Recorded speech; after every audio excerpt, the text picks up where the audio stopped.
Hello everyone, my name is Matthew Tortora, founder of the American Space Law Society, and today I want to cover and explain some of the recent legal developments of the SpaceX, FAA, and environmental group lawsuit that's been going on. Most recently, June 2nd, just a couple of days ago, the FAA filed a motion in response to SpaceX's motion of May 19th.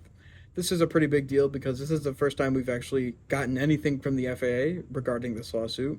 Because they have until July 1st to enter their pleas, we weren't necessarily expecting anything, but this is certainly some major insight into where the heads of the FAA lawyers are at. Now, before I get into the recent motion, I have to backtrack to the SpaceX motion basically you have to understand the first one to get the second one. So on May 19th, SpaceX filed a motion to intervene in this lawsuit as a co-defendant with the FAA.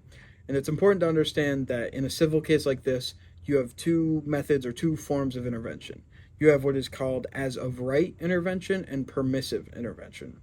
Now, permissive intervention could be considered the lower standard of intervention just because it requires, there's not necessarily any requirements. Basically, the third party, the external party, must demonstrate some sort of interest in the case, whether it's legal arguments, facts, precedents, anything like that. They have the opportunity to say, I want to be added to the case, permissive intervention. The catch is it's discretionary. The judge has discretion over whether or not they allow the external party to enter for any reason, whether they think it'll benefit the lawsuit, hurt the lawsuit, whatever reason, the judge has discretion. Now, this is where it differs from as of right intervention, because as of right intervention is conditional. It has conditions, and if those are met, the judge must allow the external party to enter the lawsuit. The conditions are as follows.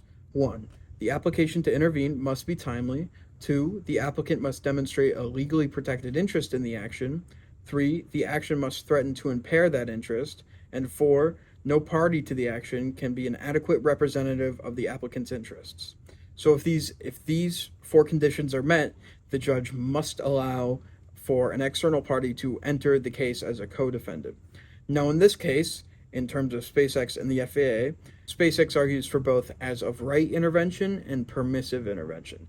These are pretty easy to figure out, even if you're somewhat familiar with SpaceX.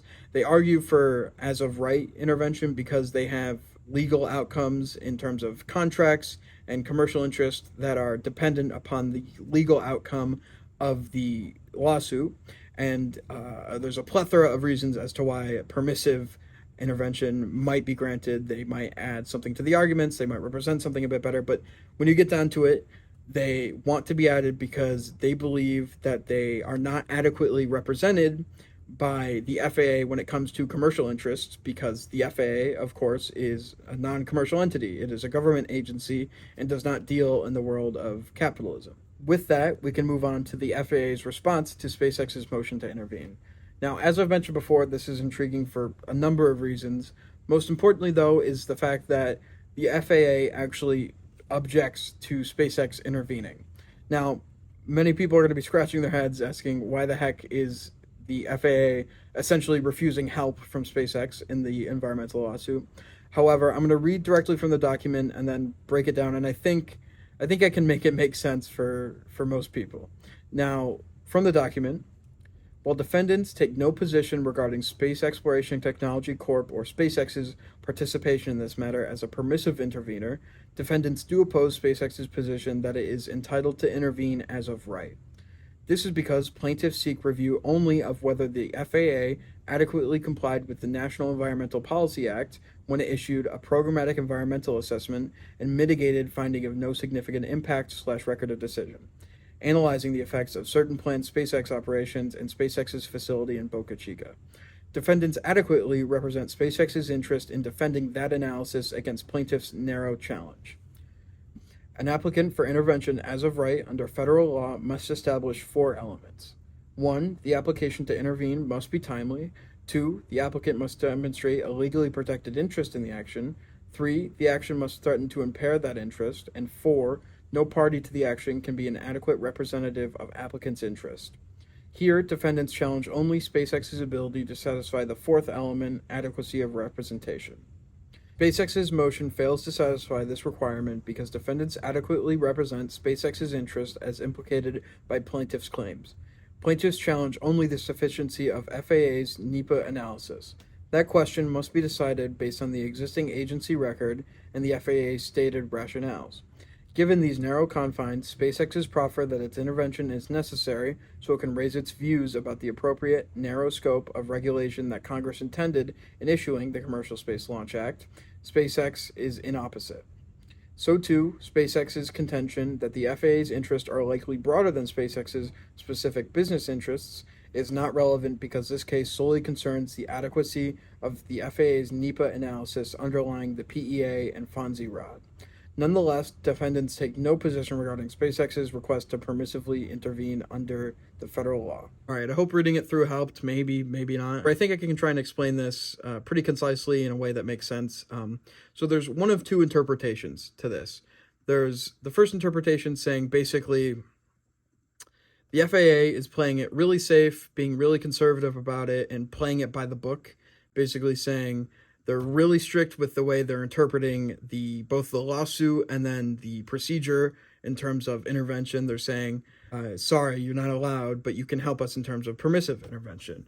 No, I think this is a pretty plausible argument just because why would they open themselves up to even more scrutiny? This lawsuit already alleges wrongdoing, so making it worse is not going to help in terms of this. But there's a second way that I'm sure people are going to like a lot better in terms of interpretations. Now, the second way is essentially the FAA is really confident, like really, really confident. So this interpretation, basically, it's reading it as that the FAA doesn't believe SpaceX needs to intervene because they can handle it, basically. They're really confident in their ability to handle the lawsuit against the environmental groups, which might sound good, and it actually goes even deeper than just the surface level. There's some subtextual context. Basically, they're saying that SpaceX doesn't have an interest in the lawsuit at all because the FAA is going to handle it so well. So they're saying that legally you don't even have to have an interest because we're going to do so well, and that you don't have to worry about any consequences whatsoever fallout coming from this decision. So that's certainly a really bullish, not like BS, like stock market bullish, high power reading. I think it's certainly more unlikely than the first option, just because realistically here, I don't know the FAA if they're going to be super overconfident in a situation like this that is calling into question their integrity. And the integrity of a regulatory instrument is a pretty big deal. So I really doubt that is the actual way they meant in this. But it's certainly interesting, and we're going to find out more in just about a month on July 1st, or hopefully before July 1st, when they have to enter their pleas and their responses to the initial lawsuit. So we'll see. And then, of course, as always in these, we're going to have to see what the judge says, because SpaceX still could very likely be a part of this lawsuit, just not in the as of right way as they wanted. So we will see. I will keep everybody updated. Stay tuned to my Twitter, @MatthewTortora_. Check out the American Space Law Society at spacelawsociety.org. We update everything there. All our socials are there. Check us out. We update everything, not just SpaceX, not just this lawsuit, but everything in space policy, space law. If you're at all remotely interested in any of this, I encourage you to sign up because we are super, super interesting, in my opinion. I mean, of course, but we are growing really fast. And if you want to get in on the ground floor, be a part of something, certainly come join us. Learn about our membership tiers. They're all free, but learn about if you can become a student member, industry member, enthusiast, all that. Check us out. I'm sure you won't be disappointed.